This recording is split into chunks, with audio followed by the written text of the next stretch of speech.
Hey, it is Monday, everybody. It is Monday. And y'all know what we do on Monday. It is Worship and Wellness Monday. Yay! I know if you see the background, there are no palm trees. There are no blue water. I am back. It is official. I am back in Maryland. And I am planning my next trip back to Jamaica because, yeah, man, it was good to me, man. It is so good to see everybody. Let me know who's here, joining in. Make sure you chat. I'm here. Tell me how your day has been going. It is just another Monday. There's no vacation on doing what God called you to do. This is what we do. It is that time of week. And we have been talking this month about relationships, talking about what relationships looks like the way that God designed it. Many of us have gone through experiences and situations that may have alluded to what we have identified as relationships, but it may not have been the way that God designed. So on the first Monday of the month, we talked from the perspective of men find. And the men came and they brought it. They gave fire. I was like, y'all better say that, right? It was really, really good. And then on the second Monday, which was last week, we had the women talk about women cleaving and what that means, and ultimately, you know, when a man finds he cleaves to his wife and they leave and they become one. But what does that mean? We know as women, sometimes for some of us, we are very independent, and what do you mean I need to cleave? What do you mean I gotta be submissive? What? We didn't really even tackle that because that's a whole nother discussion by itself. But you know, ultimately hearing it from the woman's perspective. And now today, I have two guests that I'm excited to bring on to talk about it from what the millennials and what the young adults experience or see relationships to be, right? And how far away or close are we to it, and what are some of the lessons that we've learned or they've learned through relationships in this era, right? My era when I was a young adult looks different than their era. And so I kind of want to have that conversation. You know, again, this is Worship and Wellness. I'm Pastor Tanya with Worship and Wellness, where we talk about biblical principles, but with practical steps. I think it's important to know how to apply some of the things that we hear and we learn about in the Word and in church. Church is just the facility, the building. The church building is the edifice where we all gather, but we are the church. And being the church means we got to be able to bring what is relative and important so that the body of Christ can grow. We don't only grow by hearing the word, but we got to be doers of the word. But it's hard to be a doer of the word if you don't have no application. So therefore, let me bring my guest in, and then let me pray like we normally do, and then I'll bring my guest in. So let's go before God real quick. Dear gracious and heavenly Father, we thank you for today. Thank you for all that have joined today. We ask right now that you give us a rhema word, oh God, so that we can be eating, oh God, what you would have us to eat, oh God, not the junk food, but the things that's necessary, that we can make the necessary changes to be better and do better, oh God, one for another and also to ourselves. So we give you all the honor and the glory. In Jesus' name we pray. Amen. Can y'all tell I'm excited to be back here with you guys? I'm super excited. So let me bring my people on. Tonight I have with me Dante Makel, and I have Asia, and I'm not even going to try and pronounce it, but I think it's Senna. Yes? Did I say it wrong? It's Sienna. Yeah, I missed it. I was like, Sienna. All right, Asia, Sienna, and Dante Makel. How you guys doing? Good. Awesome sauce. How was your week, Happy to be Asia? here. How was your weekend past? My week was good. Busy, adapting to transition, but grateful and good. Awesome sauce. And you, Dante? How was your weekend? My weekend was chill, laid back. I tell you, like, I work a long week, even though I work from home, but my hours are crazy. Like, so, I really don't get to do much outside much. if I get off, it's like 8 o'clock at night. So I'll be looking for chill time on the weekend, like really. So it, Understood. nothing excitement, but it was good. It was just some good laid back, enjoying not having to go to work and time with my son. So it was a good weekend. That's awesome. That is so good. Well, ask me how my weekend was. How was your weekend? It was crazy. Had an amazing had an amazing week, an amazing weekend. I just got back yesterday and I'm like, oh my gosh, am I back in Maryland? What happened? I closed my eyes and boom, I'm back again. But I'm glad to be back today. I'm glad that Traveling Mercies was with us and my family and everybody came back safe and sound. And I'm able to have this discussion with you all. Now, to those that are watching, y'all know how we do this, right? Ultimately, sharing is caring. So I'm going to ask you to do two things. One, share this as you're watching it. Why? Because ultimately, we are responsible for our brothers and sisters in Christ. So if we're getting good information, it's important that other people get good information. You never know. Here's the thing. You never know who is going to be affected. The funny thing is sometimes we start rationalizing, oh, so-and-so don't need this information, or, I don't really know nobody. But the minute you post something, you'll be surprised. Somebody starts asking you, oh, where was this? Or what's that about? Or can you give me the information? You're like, I didn't know. It could be the person that's closest to you. You ever have somebody that's real close to you and then you post something and they ask you about it? You be like, I didn't know you was interested in that. Or I didn't know that was something that you wanted to do. We never know what's going on really, truly inside of somebody else. So I'm saying that to say share. So if you're watching, I want you to share right now. That's the first thing. The second thing I want you to do, yes, you guys, we're going to do this thing together, worship and wellness. I want you to, so today's topic is when young adults speak. And I want you, if you know somebody who is a young adult and in your eyes, they are a great young adult, however you define young adult, well, the age we're really looking for is from the age of 21 up until 35-ish. And then there's some that still have a young adult mind, and then you can tag them too, right? So I want you to say in the chat box, I want to recognize a great young adult named and then tag them. So that means you got to start typing their name and then it'll tag them on to that. So I'm going to set it up for example. I want to acknowledge or recognize, whatever word you want to say, a great young adult named, I might as well put my daughter.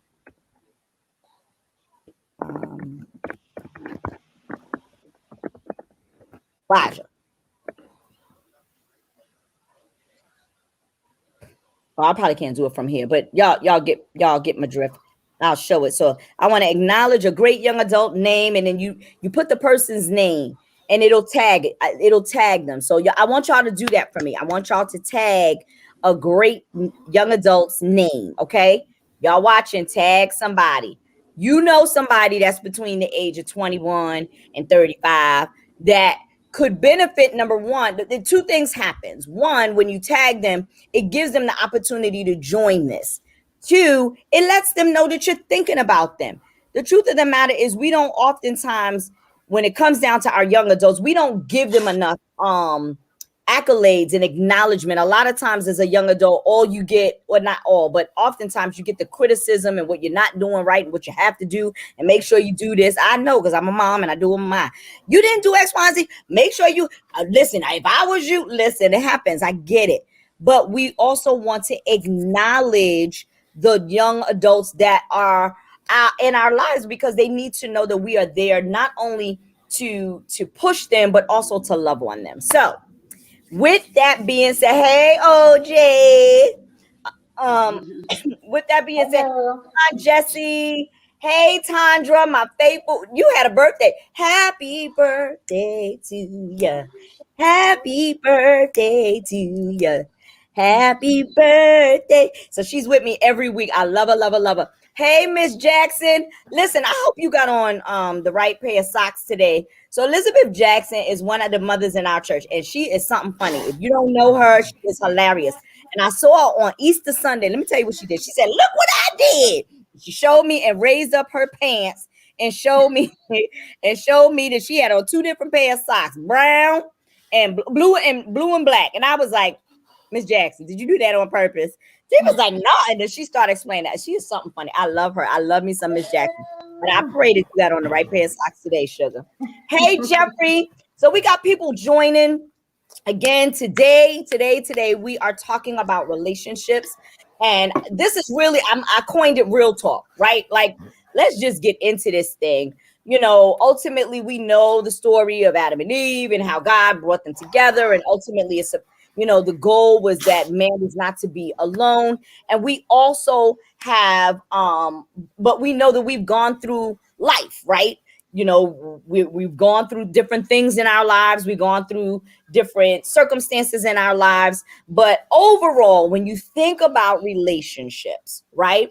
Intimate. Let's start with intimate relationships, right? Because I believe, Dante, I know you have children. Asia, you do not have children, right? So yeah, so good. We're going to talk about that from that perspective as well. Tandra said, thank you to us for wishing her a happy birthday and singing a happy birthday song. You're welcome.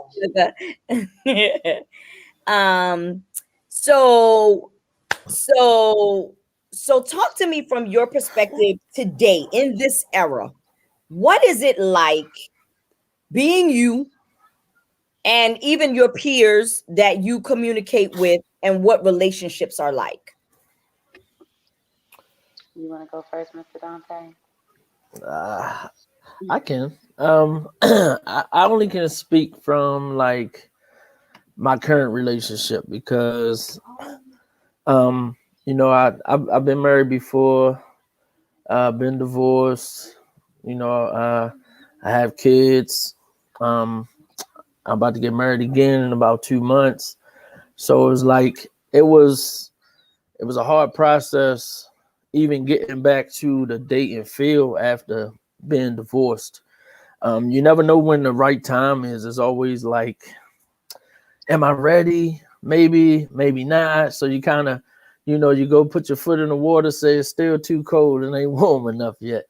But, you go through those stages because really divorce is like a death. You have to mourn it. You have to allow yourself time to heal and get past it in order for when you get to another relationship to be able to fully commit yourself without any type baggage. You also want to, what I personally wanted to do was not go into a relationship with baggage. I wanted to go into a relationship with no secrets, no hidden agendas. And I literally just decided to stop dating altogether. So I went, I've been divorced for 4 years now. I went 2 whole years not dating at all. And I just decided to wait on God. Something I've never done in life. I've always took it upon myself to just jump out there. If I like you, I'm a holler at you. You either with it or you ain't. So it's like, and with the business that I do, it's just like I'm always out in the public view. I'm always around people. So it was hard to just discipline myself to allow God to work through me to pretty much put me in a place to say, I'm going to show you when you're least expecting that person. Because in the past, my dating, like I said, dating to me was if I see somebody, I don't hesitate. I move forward, and then whatever happens. So pretty much now it's almost like feel like starting over, like not just starting over, but I feel like this is the first time again. Even though I've been married again, this time is so different because I've actually followed the steps, if that makes sense. Yes, it does. It does. And last week I talked about that, right? Like ultimately in relationships, we go from, I'm dating somebody to we skip all kind of steps. Like, I mean, truth be told, and this is real talk. This is real talk. So I want to keep it as real as possible, because oftentimes in the church realm, we dance around things, right? And I think there's a way to address things, keep it classy, keep it real, keep it biblical, but also help people to understand. Because the one thing we don't do a lot is talk about the how. Right? Mm-hmm. It's easy to be like, oh, I recognize I wasn't doing it the right way, so I had to wait on God. Well, that's nice, but what does that mean? What does it look like, right? And so people are often wanting to know, what does that mean for you? Now, granted, your walk and your experience may look different than Asia's, but it's important that people are sharing what that is, because if I'm a person that's there, I don't even know where to start. So maybe I might have to try a little bit of Dante's process. I might have to try a little bit, I might speak a little bit. I may listen to God until I really feel that I'm hearing from God. So I appreciate you saying that. Asia?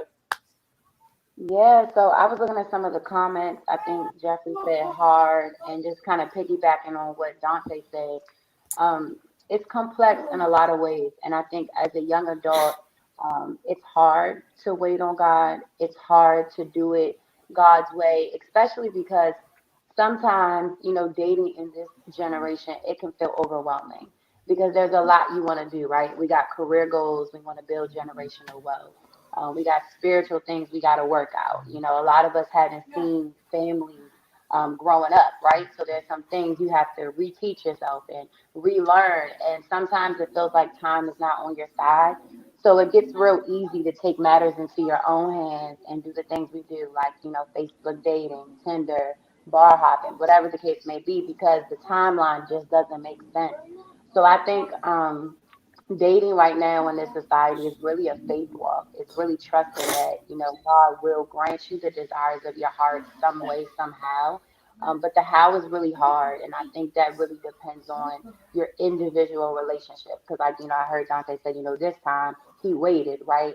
But I don't know if you did or you didn't, but did you already have kids? For some of us, we're waiting, but we don't have the things we already want. So it's a little harder, to wait in those situations. So Yeah, I I would got definitely kids. say dating definitely right now, it's hard.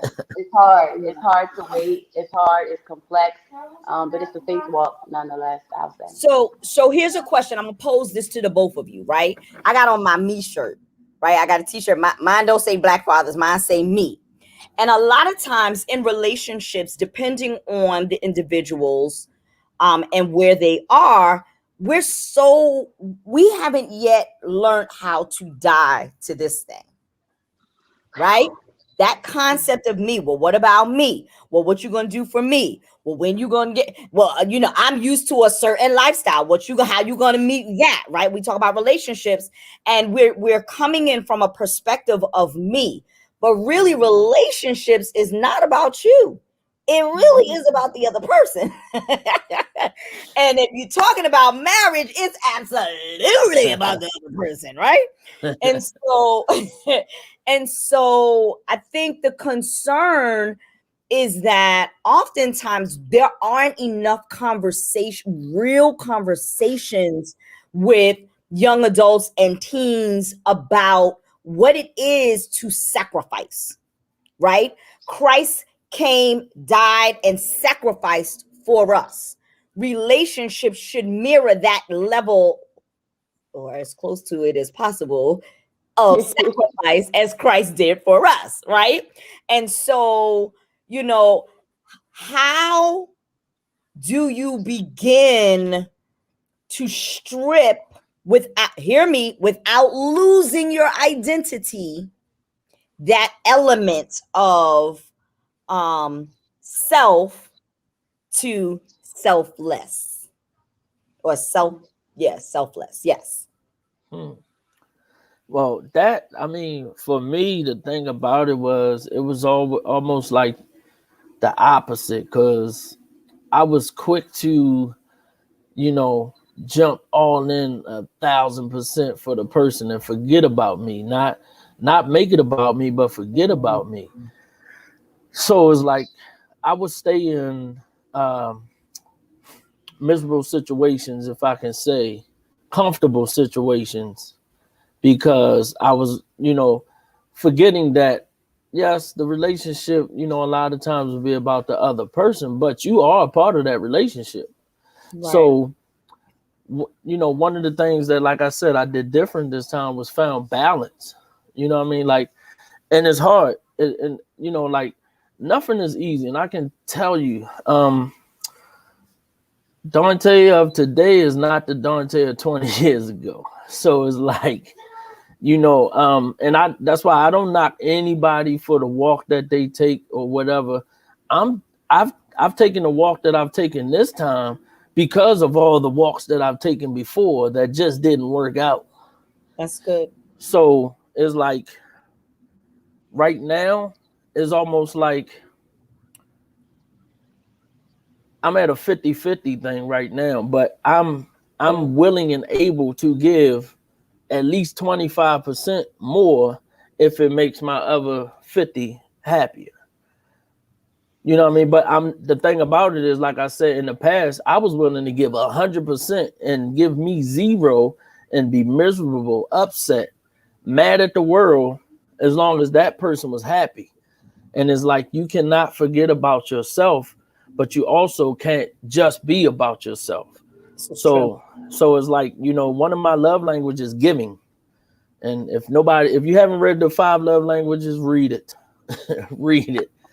You have to know your language. And what I found out recently is that I have to read that book again, because when I first read the book, I'm not that same person I was now so many years later. So I actually have to find my language again because it's changed a little bit. And this was a question that, my fiance asked me. She was like, "Babe, what's your love language?" And I'm like, what my love language used to be like strictly giving, but it's actually changed a lot. So, you just have to, but giving is what made me happy. But sometimes when you're a giver, you don't know how to not give everything. All you know is to give. That's good. So before you respond, Asia, I want to, there was a comment that was posted that said, one of the hardest things is recognizing your wounds, whether family or loved ones, and working that healing process so that you don't take that into your next. #baggage, #sacrifice. And Jeffrey, you can what's your Cash App so I can you okay. The truth of the matter is, and I definitely want to deal with that on tonight.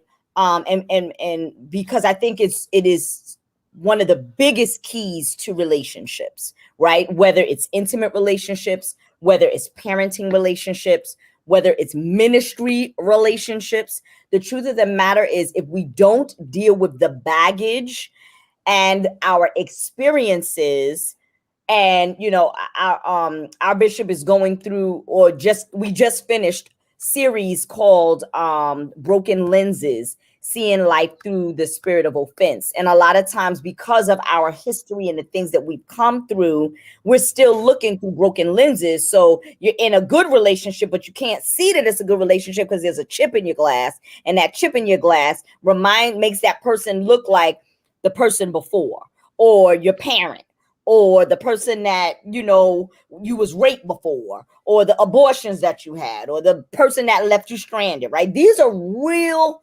life issues that we don't talk about. And so yeah, Jeffrey, you hit on it. Asia, you want to tackle that one? Before you go, can I comment something before you start? I see Jessica Pearson had she made a comment, when you're a giver, it's hard to receive most times. And I just wanted to touch on that before, just in case we lose, we get out of this portion right here.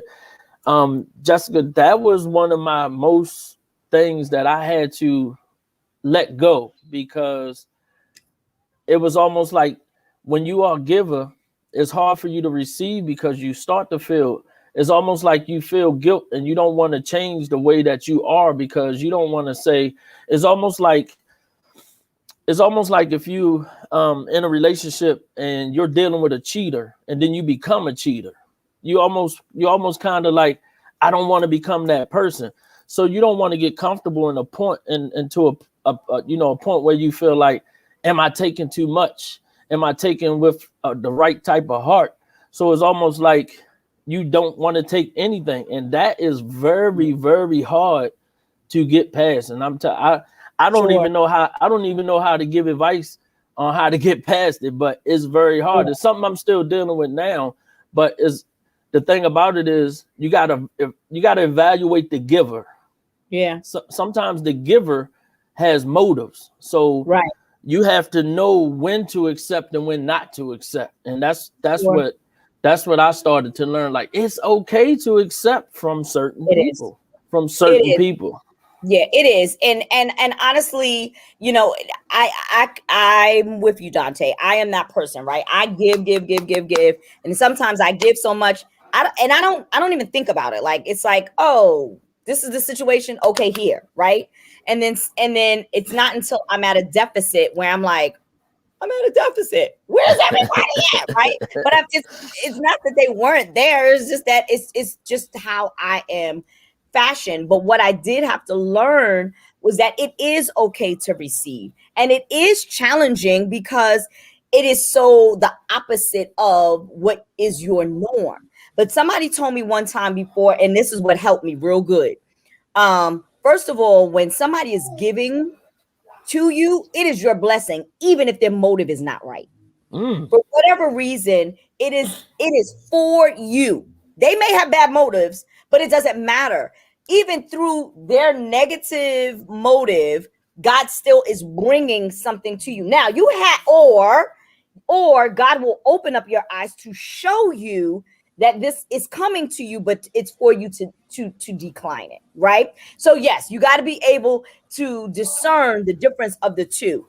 But when you sometimes say no, you are also blocking not only your blessing, but the other person's blessing, because you don't know if God sent them to you to bless them for some lesson that he's trying to help them to grow in. And so now I'm at a place that I try to be okay with it, you know, and when I'm not, I'm like, Lord, help me just be okay with this thing. Now I'm better. Y'all can bless me all you want. Okay. Right. I'll be all right. I literally would fuss with people who try to do stuff with me. It's Yeah. crazy. It's crazy. Yeah. So it's a process. It's a process. Asia, I want to bring you in. Talk to me a little bit about either one of the two that really you want to tag on, whether we're talking about the piece of I forgot Well, it I'm was. gonna kind of talk about both. Okay, go 'Cause ahead. I wrote down 3 points. So taking it back to what you said originally, like how do we begin to get into that posture of learning to serve through love and sacrifice, right? And then kind of also bringing in Jeffrey's point about the healing, and that is part of, the sacrifice. I think three things you have to do is you have to check your motives, and that kind of, I think Dante kind of already tackled that, because when you are doing something, I can speak from experience because I am a giver, right? A lot of the times I would give and I would give in a relationship, but my motives weren't pure. Because I realized that at the heart of it was a seed of codependency. And when you deal with codependency, you have to feel needed in order to feel loved. So some of the things you're doing, although they're nice gestures and they're good, it's really not pure. And when you operate in those spaces, you automatically feel like you're supposed to get something back and you feel drained. But when you give in a posture of, I don't really need anything, I'm not expecting, anything from you, and you're doing it with the right person at the right time in the right season, it'll be easier to give. It'll be easier, to serve and to sacrifice. But another point outside of checking your motives is also being self aware. You have to know yourself. You have to know your boundaries. Like for me, and unfortunately, you're not going to know everything, outside of a relationship. There's some things that relationships teach you, and sometimes failed relationships will teach you. And that's the hard part, right? We live and we learn because we wake up with ourselves all the time, but sometimes intimacy is a trigger. And you don't really know what's going on until certain things are triggered, and can't nothing trigger you like a relationship or somebody close to your heart. Baby, you So, better believe you it. know, yeah, seriously. So, for everybody else watching, it's like me, like, don't feel discouraged if you do not know, these things until you get in a relationship, because that's very common. We're not going to have everything all together, but you have to be self-aware. You have to know, the things that you need. You have to know your boundaries. You have to know the root of your issues, and that helps you to be able to go into a situation sacrificing and serving. But the most important part is you have to train your flesh. I don't believe that you can really sacrifice and serve a human being until you really learn that in your relationship with God. And God said, if you love me, you will, obey my commandments. I think part of what it means to love God is to say, not my will, but your will be done. So every day is a process of sacrifice when you're in relationship with God. And if you know, and if you've been doing that, it'll be easier for you to do that in a relationship here on earth. But if But you haven't gotten into the habit of training your flesh in that way, it's going to feel abnormal in a relationship. Asia, you done spoke a whole mouthful, but here I'm getting ready to turn up the heat. How do you do that in this era when so many things in this era is um the silhouette challenge, and everything in this Yes, era yes, is, yes, yes. sexual and provocative, and even I'll even dabble into saying even some of our um faith-based musics have a tinge of the music. Dante, you're a DJ, so you can attest to some of what I'm saying, that even sometimes the music is borderline like, wait, that make me What's feel up? a Yeah, little, yeah, right, yeah, yeah, yeah, you want to get it. So how do the truth of the matter is, it's easy to be like, we got to do this. The question is, what are some of the steps, right? Biblical principles, practical steps. What are some of the steps that you have done to try to eliminate some of the challenges that will come with succumbing to what is it? Look, I hear the conversations. So does that mean if I drink, I'm going to hell? If I smoke weed, am I going to hell? Like, these are yeah. some of the challenges. And I'm not saying the adults don't have it, but it's even more so with the young adult population and the youth, even some of our youth. And so my question to you is, if you've ever had to experience those things, what were some of the components or the steps that you had to physically, I don't care if it was, listen, I had to go stop and take a hot shower, a cold hot shower, that ain't gonna help, a cold shower, whatever it is. What are some of the things, if ever you have been there? Okay, so one, I'm gonna say that it's trial and error, number one, and I don't always get it right. I know you want practical steps, and I know my counterparts and my peers are gonna be like, Asia, really, but it's the truth. You got to take it back to the word of God, and you have to be okay with being different. You have to be okay with being set apart. My pastor talks about this all the time. You cannot be moved by the world. So, what does that look like practically? I can't listen to everything because I'm single right now. I can't go to every atmosphere because I'm single. You have to know your temptations. I can't watch every movie. After a certain time at night, I can't pick up every call. And there's a lot of prayer and fasting and consecration that comes in that. And you have to learn how to be alone. So what do you do in the moments where you mess up and you make that phone call and you go out that night? You try again. So it's a period of constantly making the word your everyday, guarding your ears, guarding your eyes. My pastor said something this past Sunday that I think is relevant to this. He said you have to guard your heart and mind. You have to consider your considerations. What are you considering? What are you taking? What are you feeding yourself? What are you allowing to be a factor in what you consider? He said you have to watch your conversations. Who are you speaking to? You can't be talking to your homegirl who doesn't know Christ about your love relationship, because Right. the advice you're going to get, is going to be carnal. And then he also said, watch your comprehensions. What are you comprehending? What are you allowing to feed your brain? So honestly, I think sometimes as millennials, we overcomplicate it and we don't go to the source. The Bible literally stands for biblical instructions before leaving earth. Everything you need is in the Bible. I don't care about a self-help book. I know sometimes we say it's not practical, but I would disagree with that. It's very practical. It reads back to you. If you just take the time to pray and to really worship him, he will reveal what it means. So for me, I read a passage, I go, I pray, I sit, I Hmm. mess up sometimes, but I always just take it back to prayer. And it's just about being set apart and having That's intimate good. relationships with God. That's good. Dante. Ooh, I had to take my glasses off for this one. What? All right, so I mean, listen, I'm gonna back it up to before I got to my relationship where I'm at now. I'm gonna speak on some past things because some of my past things might help some people. You know what I mean? Like basically, I'm a DJ, and before I got married the first time, I was DJing 4 or 5 nights a week. So that means party, party, party all the time. So with you know, I had just gotten out of an 11-year relationship tied down. So okay, hey, we talking like, you know, mid 2000s, early, you know, like close to the 2010s. And it was that era where like it was party, party, party.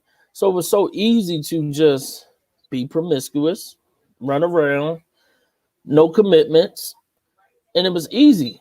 But at the same time, it was not smart. It was dangerous. You know, I'm lucky, but I got, you know, somewhere in between there, I, you know, fell in love and got married.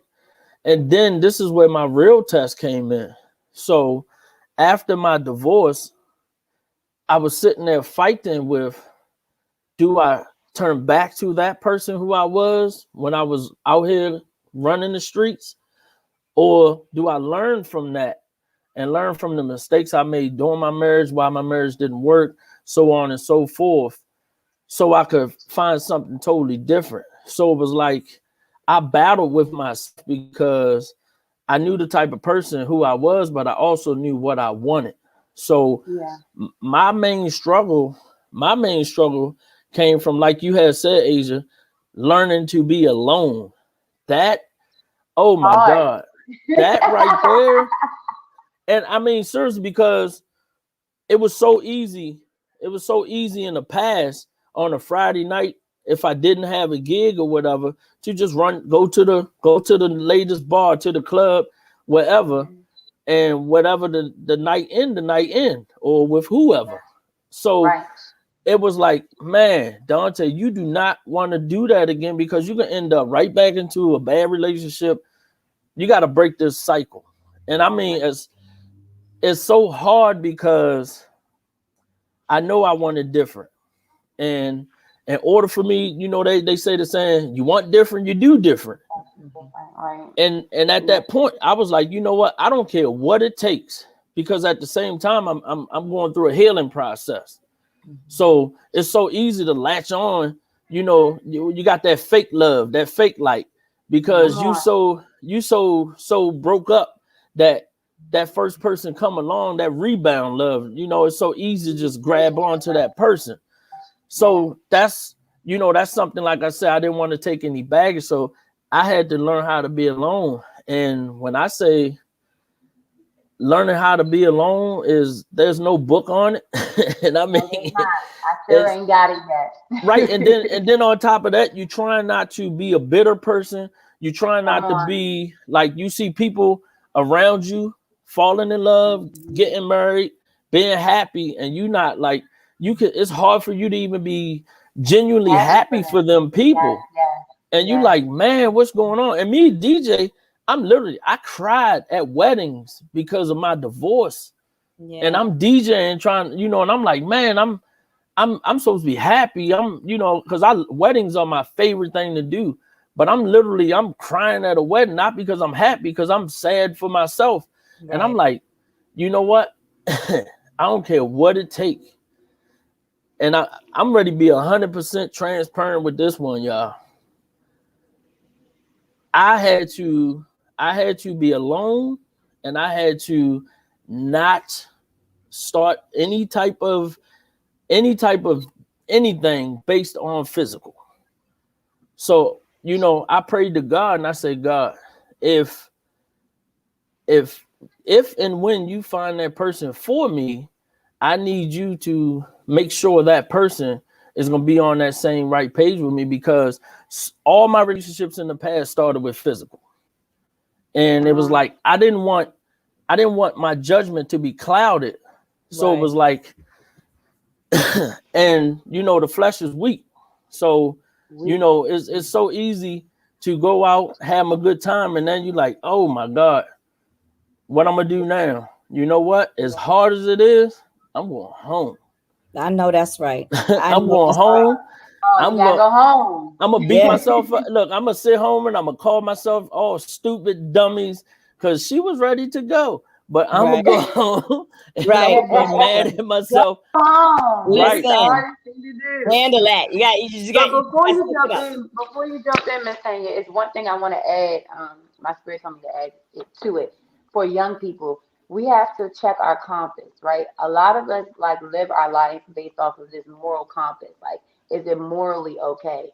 We have to remind ourselves as believers that is not our compass. It's not about whether or not it's right or wrong or morally good. It's is it biblically aligned with the will of God? So in practical terms, yeah, it's morally okay to drink and go to the bar.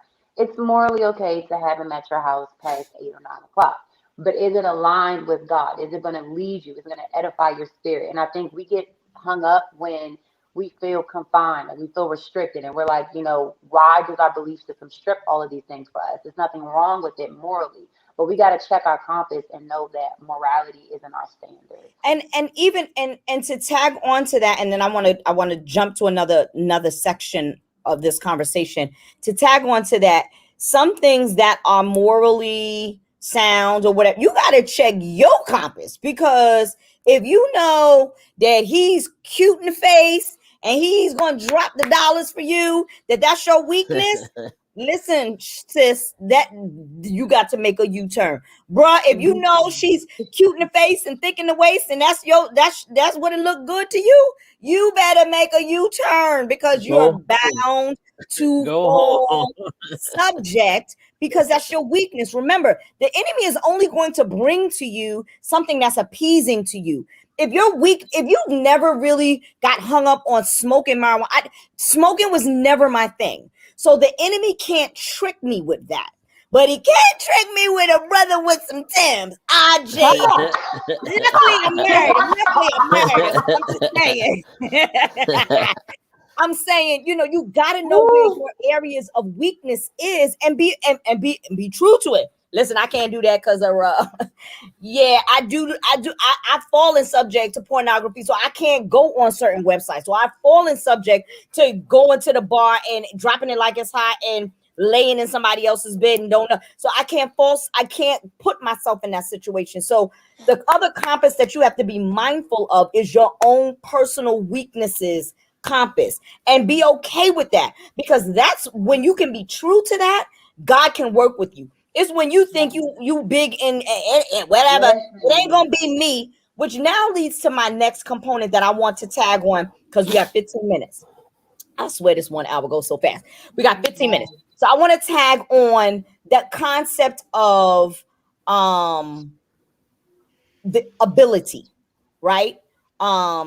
Sometimes for us as people, especially if you're single, we look for someone's ability, right? We don't really take the time to learn them, right? Oh, they look good, they seem, I see the ability in this person. Listen, we all got ability, people. That doesn't necessarily mean because you have ability that you are going to be what I need to get me to where I'm going. Now, hear me out. A mate does not define you. A mate does not complete you. I will say it again. And I said, in the words of Nina, I said what I said. A mate does not define you, and a mate does not complete you. You come as a being, they come as a being, and God completes the two to become one. But there are things that you still have to work on and they have to work on. And in a relationship, there is a merging. If you join a new ministry, you got to learn how you find where you fit in that ministry. If you have become a parent, you got to find how to become a parent to that child. Because just because you have other children doesn't mean how you are as a parent to child A is going to be the parent that you have to be with child B, because they're two different beings. And so I'm always worried about when people enter relationships based off of what the ability of the other individual bring to the table. Talk to me about that. Well, Yeah. I think like pretty much one of the things is you have to self-evaluate yourself to even know what you're looking for, because a lot of times you might, like what you said, you might say, oh, that person this or that person that, but like, do you even really know what you want, who you are, where you trying to go? And I do agree with you about that. um your mate don't complete you. No, you have to be a complete person to meet another complete person, like you said, to bring everybody together to make that one. So it's like, I don't ever, some of the counseling sessions that I've been going through with my fiance has taught me how. Guess what? I don't ever say my other half. Right. We don't use that. We don't do the other That's half no more. good. That's good. So it's like I came to the table pretty much being open-minded. I wasn't looking for a mate. Sure. It just happened. When it happened, it happened. So it's like, some of my prayers was, I'm not going based on my own. Like literally, I'm just trying to find myself at this point. And it's crazy. The more I found myself, the more I was learning more. That hardness, that being alone, being hard, it helped. It taught me a lot. It made me be more open to different things that I wouldn't have been open for before, and ultimately put me in a situation that I would never, me personally, would never have embarked on, but end up being the best situation that I could ever be in. Sure. So it's kind of like, I really don't have a distinctive answer for the ability part, but I just know that it's a growing type thing. It's always growth, and it's like, your partner can't complete you, but they can push you. Yeah. They can help you get to another plateau that you probably wouldn't have gotten to by yourself, but they're Sure. not completing you. You still have to get there. And so by ability, I'm going to switch out the word, Asia, before you answer. And the word is really potential. Potential. Right. Yeah. Potential. Yeah. Yeah. That's So what I and thought so, you were oh, saying. they got potential. So I'm with this Yeah. person because they got the potential to, right? Which is true, but so go ahead, Asia. Yeah. And that's what I was hearing. I thought potential as well, but that's a tough question. And I think one word that can kind of sum it up is discernment, as far as how to really um, discern whether or not this is potential that actually can prosper into real ability to do what it needs to do, or whether this is potential that there are no resources to really flourish at. Because you cannot be with somebody based off of who they can be potentially if you don't see that that person is dedicated to becoming who they can be potentially. But I think where we like cut ourselves off is you'll hear a lot of absolutes. And throughout law school I learned you don't do absolutes. So the world will say don't marry for potential. But I don't think I completely agree with that, because the person you marry today is not going to be the person that you're with 10 years from now, if not even 7 months from now. So Hello. there is a point of, like potential that you have to look at. And you also have to look at their dedication to becoming that. But there is a point where you can hold on to potential too long. And the only way that you will be able to discern whether this is a situation where I'm holding on to a person and holding on to their potential more than they are even considering it, versus I'm holding on to it and they're pushing for it, is prayer and discernment. You have to pray for the spirit of discernment to be able to know, whether this is a potential that I hold on to, or whether this is something, that I have to let go because they're not even as dedicated to it. And honestly, I know people are going to be tired of me saying it, but all of these questions really come down to your relationship with God. You just cannot date without a true intimate relationship with God, because you can go on every self-help book, every live that you want to, but the answers you need for your situation that are tailored to your situation completely are straight from heaven above, period. You That's know, and so good. all of these other things are resources, but there's only one source, and that's the one you need to get all of your information from first. Right. So there's another comment. It says, and you cannot be with someone you think has potential in hopes of, oh, I can groom them and teach them. Yeah, no, you can't. No. Listen, we do No. that, right? Oh, listen, I've had, being a person who works with different people, right, across the board. And I hear this, young women, young men, adult women, adult men. It's not the same for me, right? Listen, if they're an abuser, they're an abuser. They got to work on that. So whether you light skin, they're going to abuse, and you dark skin, they probably going to abuse.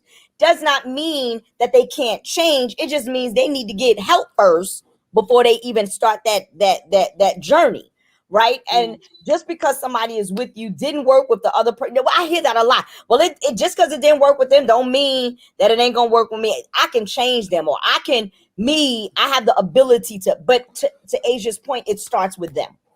They have to recognize their challenges. They have to be committed to working on those challenges. So if you're in a relationship with somebody and you recognize there are some challenges, one, you have to recognize this is a phrase I say: if the thing that your mate is doing that is so problematic for you, if it never changes, can you stay?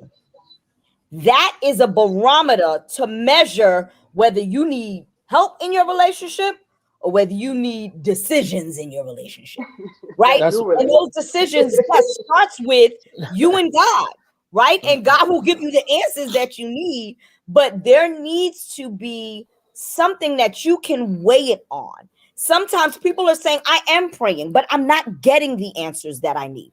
That's when you do reach out for wise counsel. There are pastors, there are counselors, there are Christian counseling that you can seek to get the answers while you're waiting to hear what God is either already speaking or has not, you haven't yielded yourself to hear. So yeah. That's Tanya, that's crazy that you said that, because before I made the final decision to propose, I said that. I said, you know what?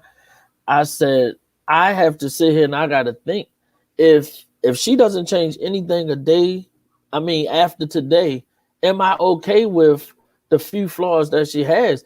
And it was like, forget the 80-20, it was like 95-5. It was like, oh, I'm there, based on, because I just think of, like, it was a whole lot of red flags before I got married the first time, but all I kept saying, oh, it's gonna change. It's gonna change. No, they're red flags for a reason. Like, they have to be dealt with, and you have to really understand, can I deal with that? And no matter how much, you have to really ask yourself, can I deal with that? I don't care what you got going for you. I don't care how much money you got, how many businesses, this, that, and the third. If I can't deal with you, I can't deal with you. So here's one thing I do want to say before we end. There was a word that we used a lot. Hard. Ooh, it's hard. Oh, that's so hard. Ooh, this situation is hard. Ooh, that circumstance. Ooh, that question is hard. Hard. Relationships is about work. It is not only about, ooh, I love you and things are great. It's not only about what you're going to do for Me. but it is about work and understanding, if you are in a relationship for the long haul, whatever type of relationship that is, the truth of the matter is you have to be willing to work at it, because over time things change. Who I am at 20, the 20-year-old me and the 50-year-old me are not completely, we're the same person, but we do things differently. We see things differently. We don't necessarily react as much now as we respond. Don't get me wrong, catch me on a bad day, I might react. But I'm saying, overall, you have to know that you have to be willing to work with the changes of an individual and to work on you as you're changing. And the key to that is communication. Communication is the main piece that is going to help you work through those situations and circumstances. So, because we have 2-3 minutes left, I want you each to be able to say, give me some final thoughts or tips or comments that you want to share to the viewing. I was gonna say the viewing audience, y'all, the viewing audience, y'all, the viewing participants, because y'all been chiming in. Y'all been chiming in. I got Tanya said, say so. I got my aunt say communication is the key. This is my participants, y'all. These, we all talking about it. So if you can give any final comments, and Asia, I'm gonna start with you. Dante, I'm gonna close it off with you, and then we'll talk about next week. A final comment for this is trust God. He will either grant the desires of your heart, or he will change the desires of your heart through a pruning process. Pray, but just trust God. He's a good God. He wants us to be happy. You know, if relationship and marriage is your desire, you know, he's not here to disappoint you. You know, trust that he has the perfect plan for your life. It'll work out. That's good. Dante? So I'm gonna speak on, everything I spoke on today was pretty much based on romantic relationship. I'm gonna close this out by speaking on a relationship period, because I like what you said, Tanya, and I'm gonna piggyback off of that. So communication, and besides communication, and we're gonna use that same word again, hard. You have to have some hard conversations with some people, and you might not like what they say. I mean, like, seriously, I mean, rather it's a parent and a kid, a sibling, you have to have, some relationships are broken because some people have not had conversations that they should have had.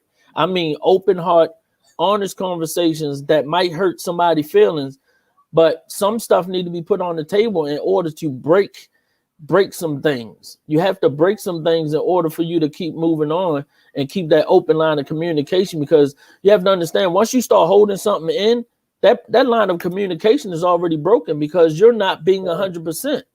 So you have to have some hard conversations. I don't care what type of relationship it is. If something is broken, the only way to fix it is to have those hard conversations. That's really good. That's really good. There's a book by I know she's not the most favorite right now, but back in the day when she wrote this book, it's by Paula White, and it's called "Deal with It. You Cannot Conquer what you will not confront." And the truth of the matter is that is the key. If you don't deal with it, you can't confront it.